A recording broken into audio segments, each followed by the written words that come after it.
It looked like somebody was bent over and had their head in the window of the deer blind, and it either heard me or smelt me, and he pulled his head out of the tent and stood straight up, and that shocked me.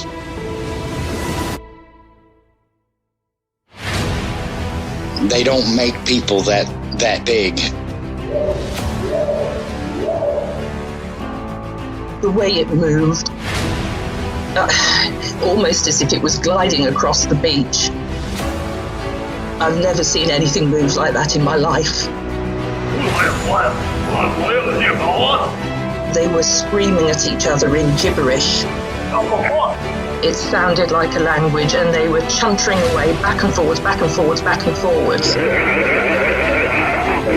I know what a bear looks like, and there is no way on this planet that what I saw were bears.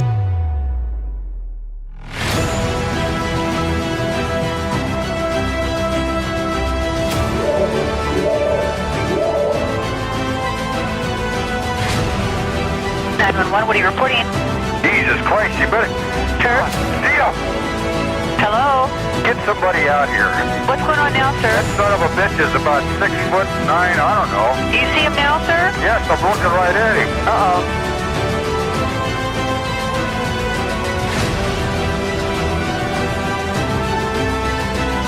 This is Boston Billy. You're listening to Sasquatch Chronicles. Let's go, baby.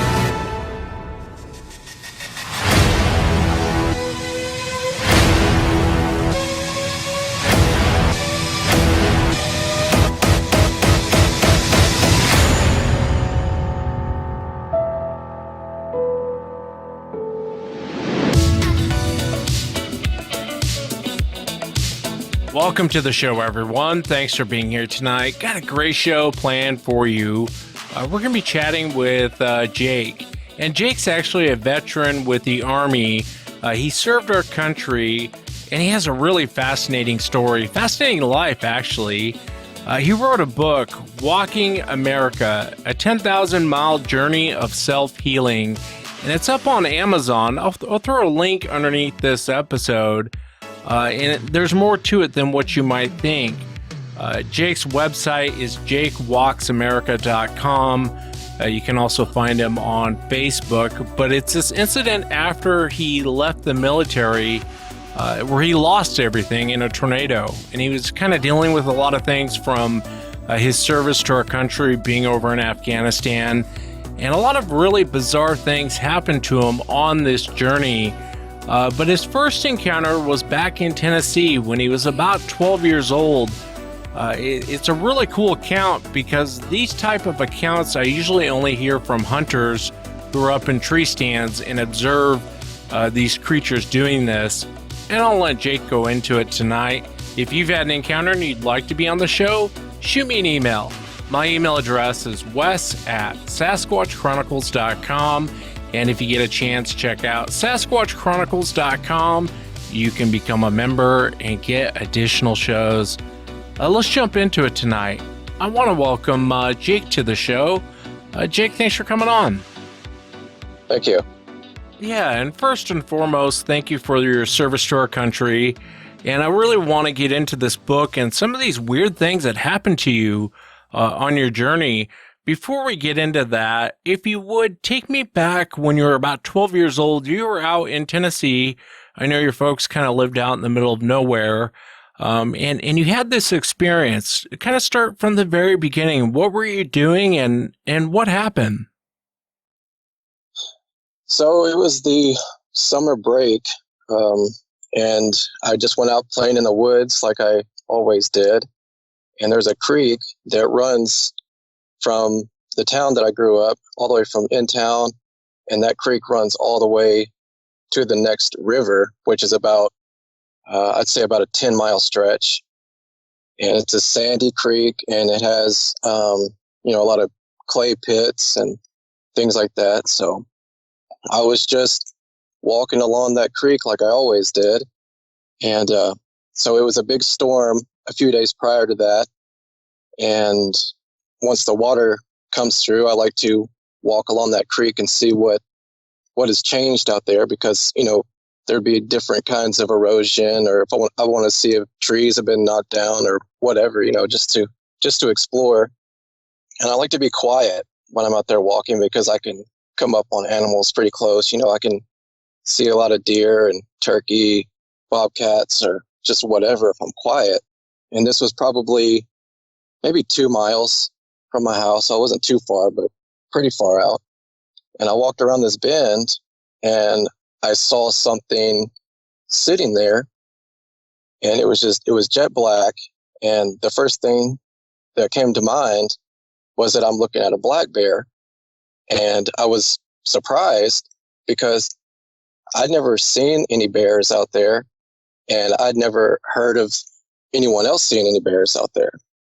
So I was just, stunned to see this, and I'm just sitting there staring at it for probably, 10 to 20 seconds or so. And I realized that this thing has a deer underneath it. And I'm like, okay, this bear's eating a deer. I'm kind of focused on the deer at that point. I can kind of see its bottom half sticking out to the side of it. And I'm looking at the deer and I'm like, is it eating this thing alive? It's kind of gruesome, but, just a kid's curiosity. But yeah, then I saw this arm come out, and it was like pulling the hide, like I guess down the deer and towards the bottom half that I could see. But when I saw that arm, I knew instantly that it wasn't a bear. And I kind of thought, oh my God, is this a gorilla? Like, why would there be a gorilla out here? And then right after that, it stood up, and it wasn't a man and it wasn't a bear. And I was just, I was terrified. I had my mouth open and it felt like I was screaming, but it was a silent scream. Yet it never turned around, at least as far as I know, so it had its back to me. And as soon as it stood up, I just kind of froze for a second and kind of did like a slow turn and kind of tiptoed out of there. I don't know if it ever saw me or not, but I was trying to be as quiet as I could for probably 20 feet or so. And I got around this bend. And after that, I took off running, and I ran all the way home after that. I mean, I was going full speed, jumping over logs, crawling under things, just hauling it through there. And I went a long time not knowing what I saw. Never told anyone. I didn't know what to say. I didn't want people to think that it was just my imagination, or I didn't want to be told I couldn't play in the woods anymore because I spent a lot of my time out there and I enjoyed it, Yeah, I understand that. So when you walked up on it, I mean, it has its back to you and it's kind of bent over, and it's eating this deer. I mean, I could kind of see why you would think it was a black bear. Yeah. It was like just a jet black ball, and I didn't think it was a Bigfoot or a gorilla. My mind just immediately went to a bear. It was just a big, solid black ball. And I was probably, I would say about 50 feet away from it. So I just see this big black ball kind of over this deer. Can I ask you, when it stood up, did it stand up like a man? Well, it didn't like put its hand down or anything. It just kind of raised. But then, I don't know. I'm guessing it probably went up. It was going up over 6 feet. Definitely. It was still going up when I turned around and left. But yeah, I would say it was probably 7 feet. And, I listen to your show a lot, and I listen to people talk about the head shape, and I can't even remember what this thing's head looked like. I don't know if it even finished standing up before I turned around, or if I just can't remember. Yeah, and that's big. That's big for a grown man to see, let alone, a 12-year-old kid.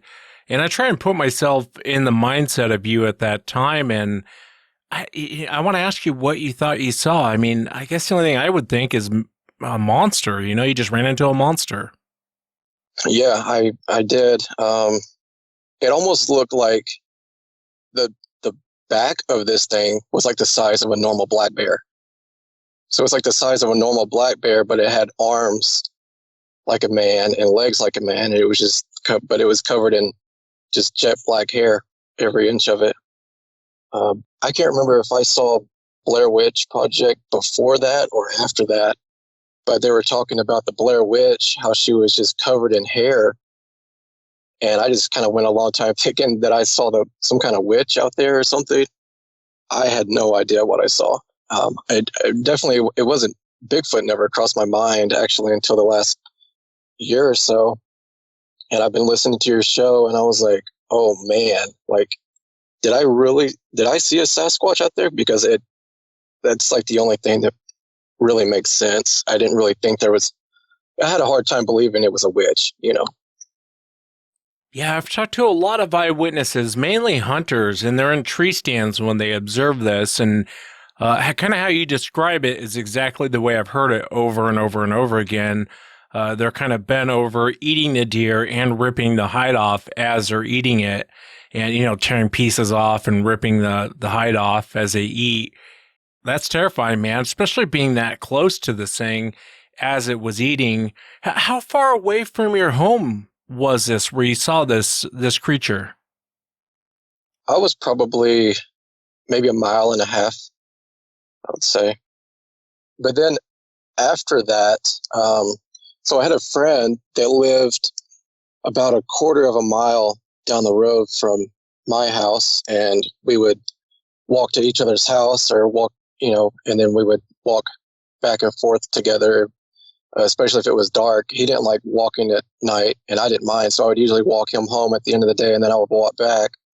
But then I was walking him home one night, and we both heard something scream, but it was also making some other sounds. So it sounded like we kind of thought it was like a baby or something that we were hearing, but then there was also a scream that came after it, but you could tell it was coming from the same thing. It wasn't a woman out there with a baby, but that's kind of what we thought it sounded like.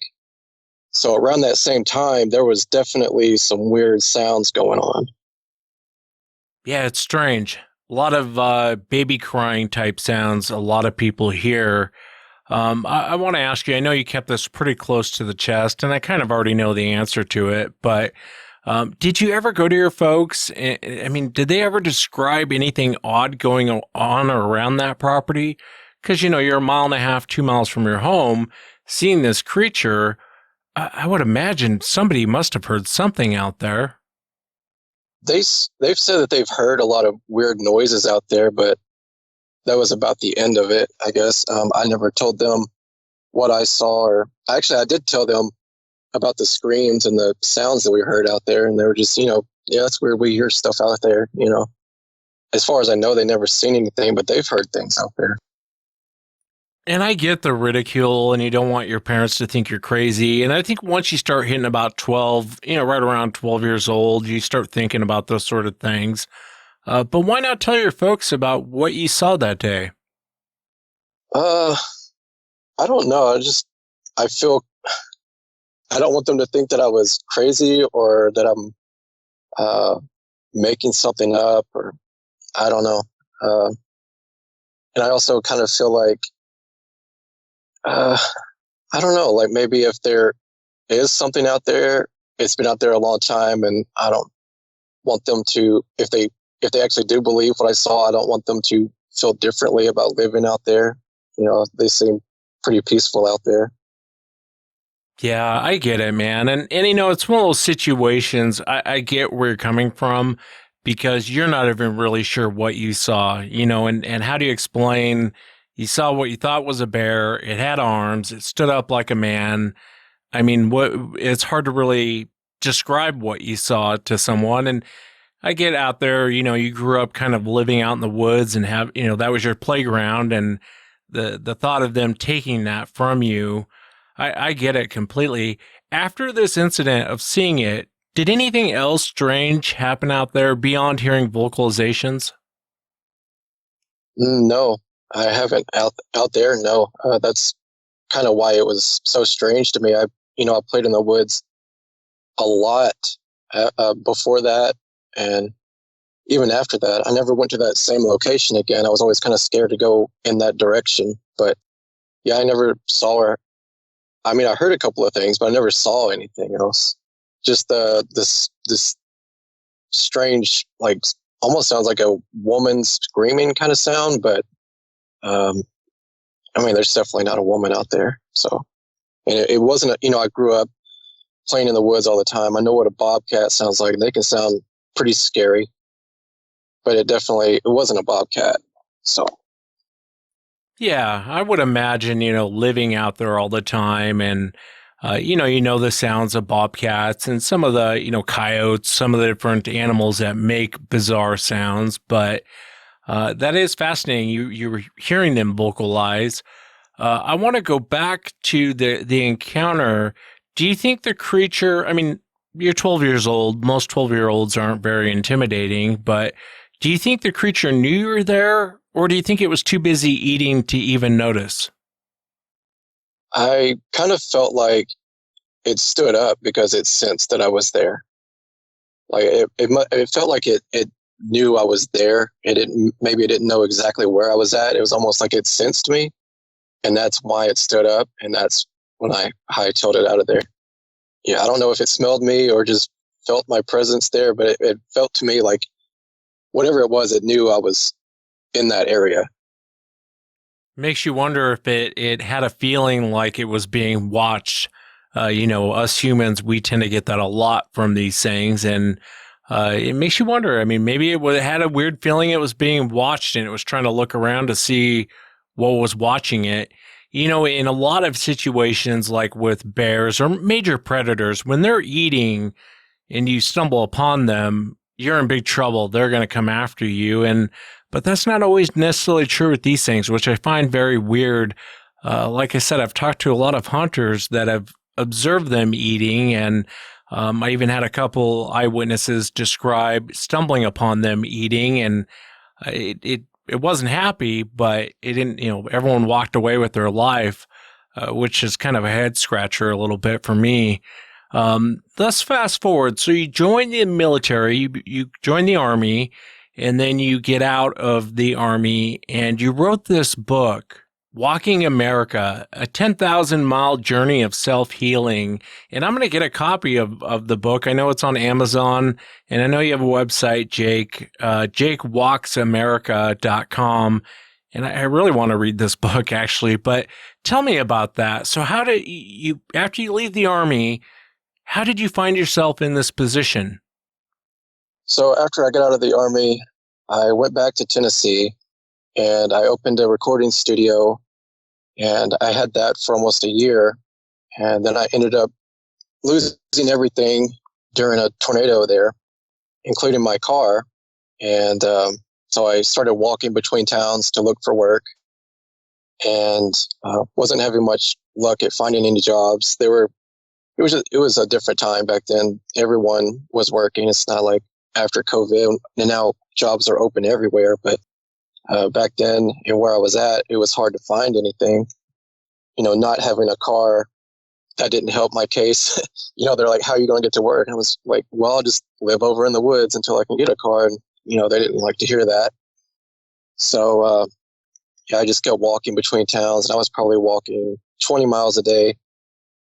And yeah, I eventually realized that all this walking and just sleeping under the stars seemed to be helping my PTSD. So I decided one day that I would walk across America just to see what kind of opportunities came up. I went from Tennessee to Delaware to California to Florida to Alaska, back to Florida, and back to California again. I was actually doing it for different charities at the time. And so I wasn't actually making any money, but I had an app on my phone, and they were donating so much money per mile that I was walking. So it felt kind of like work to me. I was just out surviving, basically. I did a lot of hunting, trapping, fishing, foraging, or even dumpster diving, whatever, just to get by. or find little odd jobs here and there. And, I was just kind of living life. But one of the times, I had a buddy walking with me when I was in Mississippi. Well, actually, before that one, I was walking with someone else in California. And this is my next strange encounter. So we were around Rumsey, California, and we decided to camp underneath this bridge, and there was a creek running along the side of it, and we put the tent up right next to the bridge wall, and we were laying there, I don't know, a couple hours after dark, maybe an hour after dark. And my friend actually but he took some NyQuil to help him sleep, and I can't remember if he had a cold or if he just wanted to sleep better, but yeah, he took that, so he was real loopy anyway, but I was wide awake when all this started going on. But I guess an hour or two after we were laying there, I heard a really loud splash, like a rock had been thrown into the river or the creek right next to us.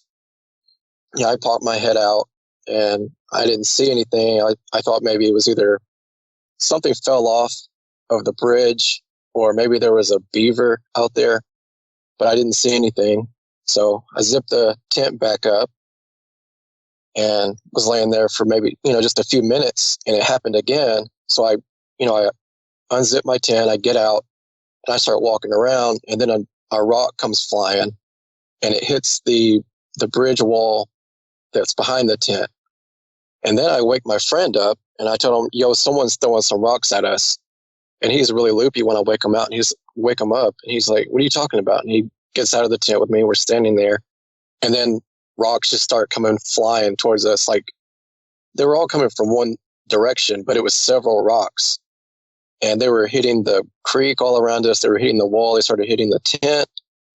And we got back inside of the tent and we put our backpacks and sleeping bags and stuff up over our heads. So if any rocks came in through the tent, then they would hit the sleeping or the backpack and not hit us in the head, because these were like some good sized rocks. And we just laid there with our backpacks over our heads for, I don't know, an hour or so before they finally stopped, and we just laid there the rest of the night. And we were thinking someone was throwing rocks at us, and we didn't want to get out and try to leave because we would get hit with those rocks. So we just laid there and just let the rocks fly until they stopped. Yeah, that's really unnerving. Very dangerous too. Were you guys near a town? I don't think I've ever heard of Rumsey, California. Were you guys near a town or just kind of out in the middle of nowhere? So Rumsey is pretty much in the middle of nowhere. I don't think there's even a store there. There are a couple of houses in that area, but that's about it. I think the nearest town would be Gwenda, and even Gwenda is really small. They have a post office that, it shuts down. I mean, it's open from like 11 to 2. It's a really small town, just a couple of people there. And then the next town after that is Clear Lake, which is, maybe maybe more than 20 miles, actually. So it's very rural out there. Even the next morning when we got up, started walking around looking for footprints out there, and I didn't see anything. The only thing that I saw when I got up was an older man who'd come down and he was fishing, but I don't think he was throwing rocks at us that night. Yeah, I want to ask you, I mean, in that moment, let's say it's a human being for a second. If a human being's going to start throwing rocks at you guys under this bridge and they're that pissed off, they're going to come down and confront you. But, you hear of this situation in Sasquatch encounters where people get rocks thrown at them. I mean, in this moment, what did you think was throwing rocks? I mean, I didn't hear anything, though. I never heard. There was a lot of brush around us. And if someone was out there, you would have heard them walking around out there. So, I mean, and if it was, my headlamp, it wasn't very bright. It was probably 150 lumens. So, I can't see too far with it anyway. I mean, the rocks were coming further than what I could see with my light. Like they were coming down the creek. So something was down the creek throwing rocks. I really had no idea. Honestly, I was just scared that we were going to get hit in the head with one of those rocks if it came flying through the tent. They were hitting, some of them hit the tent, but they didn't go through it, thankfully. It bouncing off. But yeah, when we got up in the morning, there were rocks all around us that were not there whenever we went to bed. Yeah, it's unnerving and dangerous, especially being in the middle of nowhere. And, 150 lumen flashlight, you can see roughly about 400 feet. And these rocks were still coming in. I mean, thank God no one got hit with one. Tell me about this other incident you'd mentioned there in the beginning. Was it Mississippi? Yep, that was about probably a year after that. And I was going through, it probably wasn't even a year. It was probably like 6 or 7 months. And then I had another guy walking with me. He walked from Florida to a little bit after this happened. I think he went back home and it was the border of Mississippi when he decided to catch a bus home, but he was with me then. And we were in this little area called, I think it's Silver Creek. And it was almost the same thing.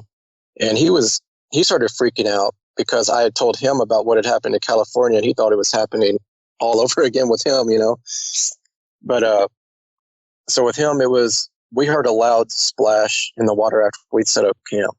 So it was also a bridge next to a creek, but we weren't under the bridge this time. We were in this patch of grass right next to the tree line. We had a fire that night.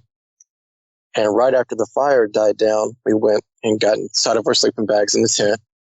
And, just laying there maybe 30 minutes or so after dark, and we heard this loud splash. And then he's like, oh, no, not this, not after what you've told me.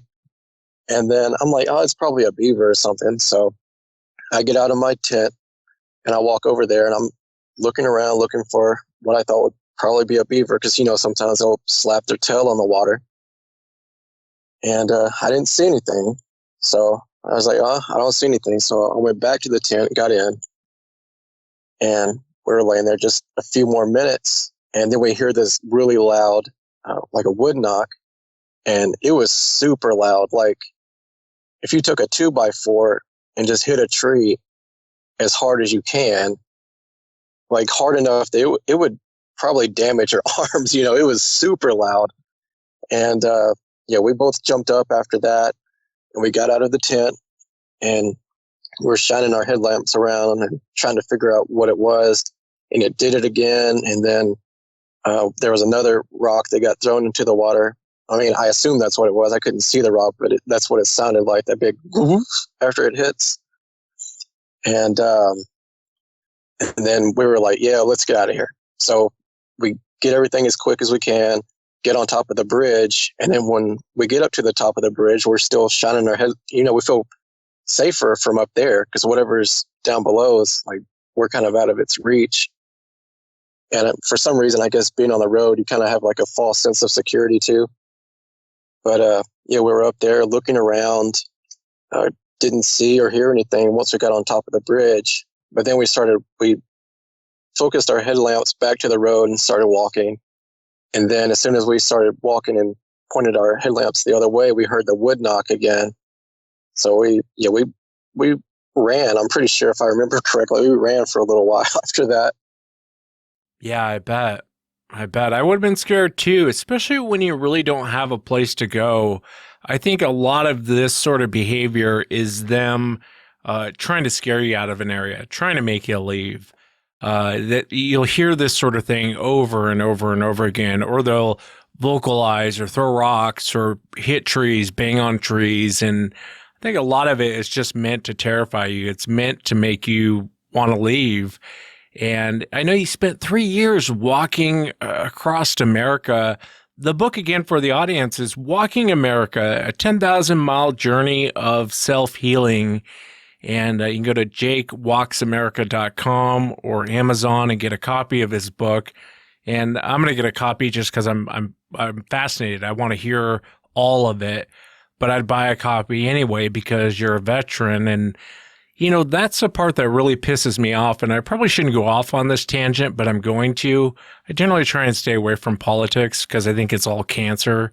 I think it's all theatrics and BS, whether it's left or right. It's all nonsense. And but the fact that we send so much money to all these other countries, and yet we have a veteran that lost everything in a tornado and is basically homeless, and it's like, well, you're on your own.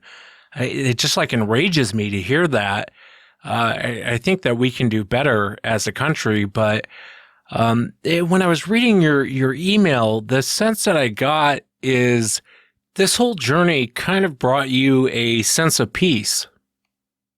Yeah, I enjoyed it. So, I mean, even if I had found some sort of help, financially, if they'd hook me up with a housing or whatever, then I'd still be stuck there living that same life, I guess. Yeah, I hear you. Let me ask you, Jake. You've had a sort of life and been in this position and been able to see America in a way very few people have seen. Along this journey, what are some of the craziest things that you've seen? And it could be Sasquatch related or not. I was in Pennsylvania at one point, and it started raining right after I got into my tent. And when I woke up the next morning, there was a big dry spot, like a big dry circle right in front of my tent. And that was very bizarre. And the rain stopped, maybe 45 minutes or so after I got up. So something was there all night long to keep that spot dry. So that was really strange. I don't know, I'm a light sleeper. If something was out there making any noises, then I would have known it was out there. I don't know why that spot was dry. I have no idea. I mean, I don't know what the odds are of it not raining in that one spot, but that's a pretty rare thing to happen, I guess. And then, I've had, run-ins with all kinds of different people. I was shot at a couple of times, actually. Stumbled across a meth house when I was in Kentucky and got shot at. I've been in a few tornadoes. I've come across a couple of bears. I had a really close call with a grizzly when I was up in Alaska. Got charged up there, ended up using a whole can of bear spray. And I didn't carry a gun with me during any of this because I didn't want to get stopped by the police and then have them check me. And, you'd have to get permits to carry in whatever state, well, usually. And, some states carry over, but I didn't want to have to deal with that or whatever. So I just carried bear spray with me for protection. But yeah, I ended up using a whole can on a bear up in Alaska before it finally backed off. And I'm glad it did because the can, it sizzled out, the whole can was gone and that's all I had. And that was up in Denali National Park. So I was still a few days walk just to get back to the nearest road. So that was pretty scary. Tell me about that. Did you stumble upon this thing? I went down to a river up there to get some water because I was staying pretty high and it was clear, or there weren't a lot of trees and brush and everything where I was at, and I could see everything. And I had to come down one day to get some water, and when I did, there was I didn't know it was a bear on the other side of this bend where I was at, but I went to get some water and I pulled my canteen out, and there was an elastic band that was holding my canteen in place. And when I pulled the canteen out, I just heard some splashing coming around the other side, and I guess it was a bear in the river. I'm guessing it probably had a kill over there or something because they'll get real defensive if they have food. So it came running around the corner and it charged me right there. And I scurried up the bank as quick as I could. And when I turned around, it was right behind me. And I just whipped out my bear spray and let him have it. And he kept turning his head away and kind of scratching at the ground and rubbing his face on the ground. And he'd keep coming right back. I mean, I say he, I don't know if it was a male or female, but yeah. And it just kept turning around and coming at me. And eventually it decided it had enough. It was like, man, this thing is just you know, you just keep spraying me with this stuff, and I'm sick of it, thankfully. But it took the whole can to get it to back off. Yeah, you're lucky to be alive, man. You're real lucky to be alive. And that kind of goes back to what I was saying earlier. You know, the thing that you ran into when you were a kid was sitting there eating, and you were able to kind of walk up on it, and it didn't really come after you. It's not the normal animal reaction with Sasquatch. What you ran up there in Alaska, you know, those grizzlies, that's a normal reaction. And that's really why I'm not a fan of bear spray, because, I mean, you got something the size of a car coming at you and it's pissed, and you're going to what? Blind it with spray? And then what happens, you know? And that's just my own personal opinion. I understand why you had bear spray and weren't carrying a bunch of guns with you. Yeah, it was definitely scary. And I mean, I had the bear spray, and then I had a big knife on me, a big hunting knife. But I mean, what are you going to do with a knife against a bear? It was charging at me. It was angry. It was, yeah. And I had the bear spray. I kept my bear spray on my belt right next to my, the front of my belt there. So it was, that's what it's for. So I used it. Yeah, as much crap as I talk about bear spray, I mean, I would have blasted that thing too and hoped for the best.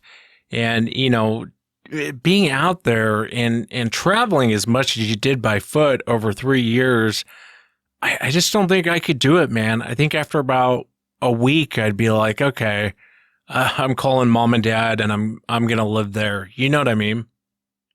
After about a month of doing it, you get used to it. It's just kind of whatever. I felt, like just normal. It just felt very casual to me after that point, unless, something crazy comes up, like the tornadoes or the bear or something. But I mean, you make it through the night, and the next day it's all just the day starts over again. Yeah, I hear you. And I know there's a bigger picture to it. There's a portion of trying to heal from watching your friends die. And I would imagine things you've seen in war and that sort of thing.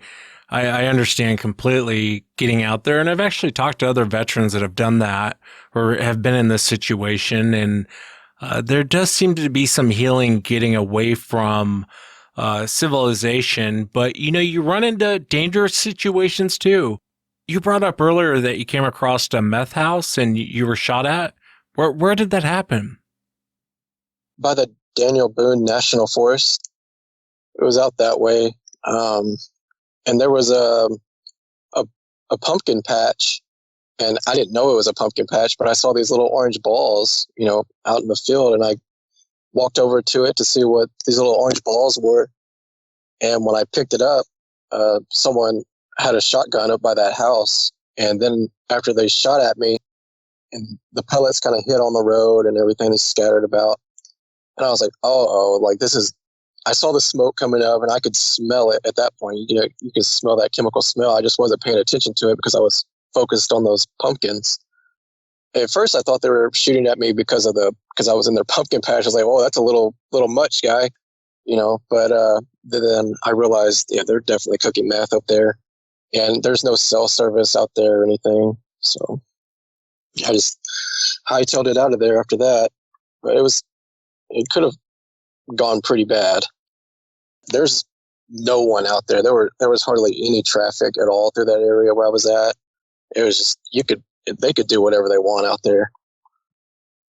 Jake, I've known some veterans who have done basically what you did, and there's a couple of them I've had on the show to where they kind of live like a hermit. They kind of get away from humans, just try and separate themselves, and being alone, the sense I get is they get some sort of peace from it, just kind of being, it's a freedom. And this is all my opinion and impression from talking to eyewitnesses that were veterans. And when they do this sort of thing, when they go out and live like a hermit in the woods, they'll have run-ins with Sasquatch, and there's one, the gold miners encounter, and a few others that I can think of veterans I've actually interviewed. But as I read your email and as we talk, I want to ask you, what is it about getting away from civilization? Because it doesn't sound like you're in downtown LA. I mean, you're going kind of the back roads, small towns, and just walking. How did that kind of help your PTSD? Because it sounds like a harsh way to live. You know what I mean? Yeah, I mean, it was harsh, but I mean, that's part of I don't know, I guess it makes you feel more grounded, I guess, kind of in control of yourself and not everyone else being in control of you and pushing you around when you don't want to be pushed. You're living on your own time kind of thing. If you don't want to do something, you don't have to. If you feel, if you feel overwhelmed, then you can just take a break and no one's going to tell you, no, you can't take a break, just kind of doing your own thing. Yeah, it's just, you can focus on just nature, I guess, is really nice. You don't have to worry about anything else. But then a part of it was also, I kind of felt like I couldn't trust people anymore. I was in Afghanistan for 2 years, 2 one-year tours.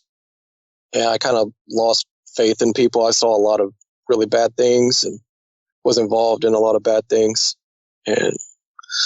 But yeah, I really just didn't trust people anymore. But walking across America, I ran into some bad apples, but I also ran into a lot of really nice people when I was doing it. And that kind of restored my faith in people too. So I kind of needed that. Yeah, tell me about that. I'm sitting here thinking about probably all the scumbags you came across walking across America, but tell me about the good people you ran into.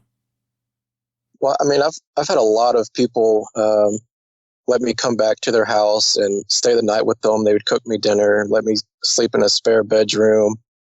This one time I went into a McDonald's somewhere in Texas, and I walked in and I had a sore throat. It was during the winter there.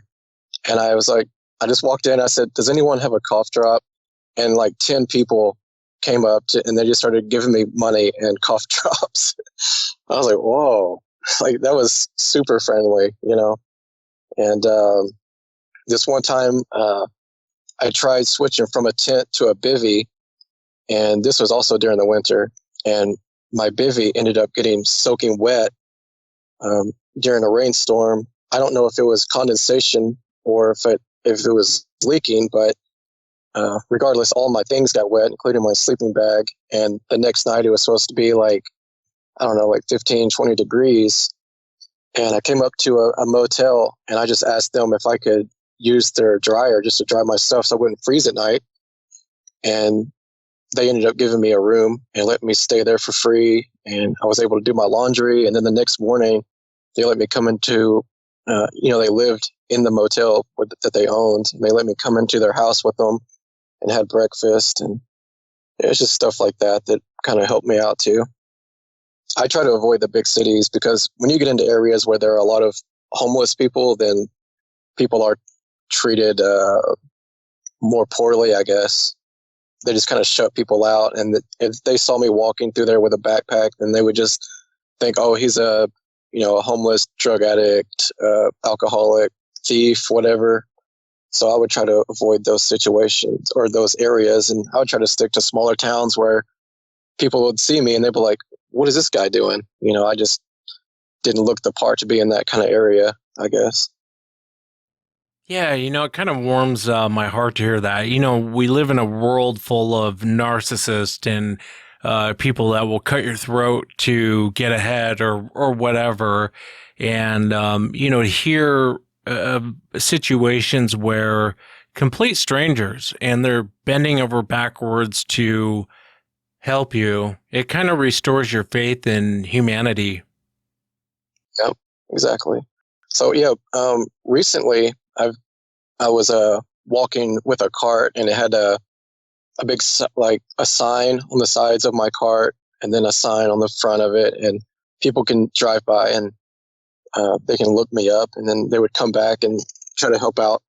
But when I was doing it before, so right now I'm doing it to promote my book, and I'm using my book sales to try to start a campground. It'll be set up to help vets with PTSD. But when I was walking before all of this, I just had a backpack. I didn't have any signs or anything. People had no idea what I was doing or who I was or why I was doing it unless they stopped to talk to me. I feel like if I'd had more bad experiences than good experiences, then I probably wouldn't be trying to do what I'm doing now. I probably would have gave up on people, but they definitely sent me in a better direction. Yeah, this being a Bigfoot show, normally I wouldn't take a show to interview someone about walking across America, but with your military service, I feel like you've earned the right to be here, and for me being a civilian, it's the very least I could do for you. And again, for the audience out there, the book is called Walking America, a 10,000-mile journey of self-healing. Pick it up at jakewalksamerica.com. Jake, when people get the book, is it kind of a log of just different experiences you've had while on this journey? It kind of starts when I lose everything in that tornado, and then it's just it goes all the way until I stop. It's not really a daily log thing because a lot of days were very uneventful, just walking and nothing really happened. But I try to kind of talk about the people that I met and then the things that I had to overcome, like the hardships and, just kind of the highlights, I guess. But yeah, I mean, I think it flows pretty well. It doesn't really throw people off. Like, how did you do all of this in 3 years? And it's only a 380-page book, So I tried to cut out just the boringness of it. But yeah, after this interview, I'll definitely be getting a copy of it, and I can't wait to read it. Going back to Sasquatch for a moment, you had that experience when you were very young, and then you went on this journey of self-healing and had these weird experiences while you were out there. And I ask everyone, Jake, and there's no wrong answer, but what do you think Sasquatch is? What's your thoughts? I think it's an animal. I don't think there's anything it's kind of mystical, but I don't think there's anything like supernatural about it. It definitely seemed like an animal to me. I mean, the one that I saw, it was definitely an animal out there. You could be right. You definitely could be right. And I get why you say that, Jake. I mean, what you saw, you saw a predator eating its prey. I don't know how much more of an animal or animalistic behavior you can get than seeing that out in the wild. Why do you think that we can't catch up with it? Why do you think that, it hasn't come out yet for the public anyway? I think there's probably a very few number of them, or they're really good at hiding. I don't have an answer for that. The woods where I grew up, it was no trespassing. We didn't have hunters out there. So, and it was pretty much just me. And that's a lot of woods out there in Northwest Tennessee, and just miles and miles, like hundreds of acres of just woods. There's just little small back roads that go through, and then houses are even sparse out there. So they could be out there easily and just be hiding. It wouldn't be very difficult. I don't know why we don't have a body of one yet. I think we will. I think at some point we're going to. But as we're growing in civilization, we're going more into their habitats, and at some point someone's going to get a body, I'm pretty sure. Yeah, let's hope so, man. I can't wait for that day. And last question I want to ask you, and I realize, I try to understand serving. I never served, and I have great admiration for people who did. I almost kind of feel a sense of guilt that I didn't, but I do admire people who have, and it's very hard to imagine war. I know younger kids might think it's like Call of Duty, but when you start having real bullets fly over your head and you're seeing your friends die and all the terrible stuff. It's like that old saying, war is hell. My heart goes out to a lot of guys that, lost buddies and, you have all this stuff go on. All of that aside for a moment, what was kind of your best moments of serving? What was kind of like your best memories of serving the country? Just the camaraderie between me and my platoon and everything. And then even after the military, if you served, you feel close to these guys. I think that's just the best part of it. And then, in our downtime, we're just a bunch of goofballs hanging out, with just normal people outside of work. And it was fun.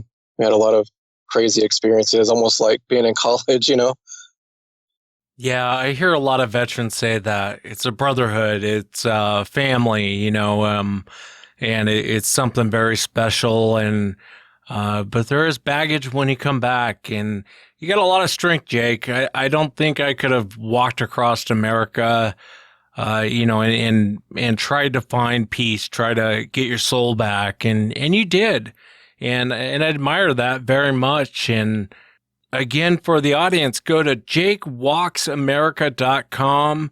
You can get it on Amazon as well, but it's Walking America, a 10,000-mile journey of self-healing. Jake, thank you so much for taking the time to come on. It was an honor. Thank you. And that's it for tonight, everyone. Remember, if you've had an encounter, shoot me an email. My email address is wes@sasquatchchronicles.com. And if you get a chance, check out sasquatchchronicles.com. You can become a member and get additional shows. Until next time, everyone.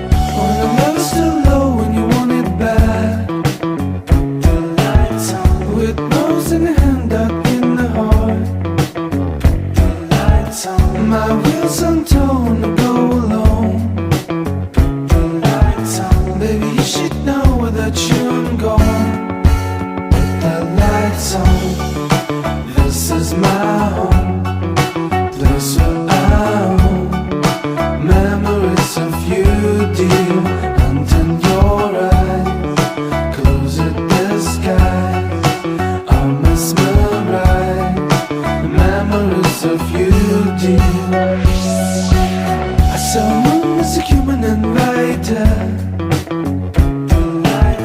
And its power grew wider. So I put my speed a little wiser. Turned into something quieter. With the lights on, this is my home, place where I own. Memories of you, dear, hunting your eyes. Close it, disguise, I'm mesmerized. Memories of you, dear.